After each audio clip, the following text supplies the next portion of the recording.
ద్విత్వాక్షర పదాలు, సంయుక్తాక్షర పదాలు. ద్విత్వాక్షరం అంటే ఒక హల్లు కింద అదే హల్లు ఒక గుర్తు వచ్చి చేరితే వాటిని ద్విత్వాక్షరాలు అంటారు.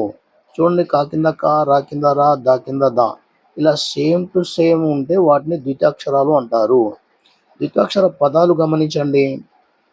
కర్ర, బల్ల, డబ్బా, అత్త, నాన్న, పెట్టె, వీటిని ద్విత్వాక్షర పదాలు అంటారు. ఇప్పుడు సంయుక్తాక్షరాలు గమనించండి. సంయుక్తాక్షరాలు ఎలా ఉంటాయి?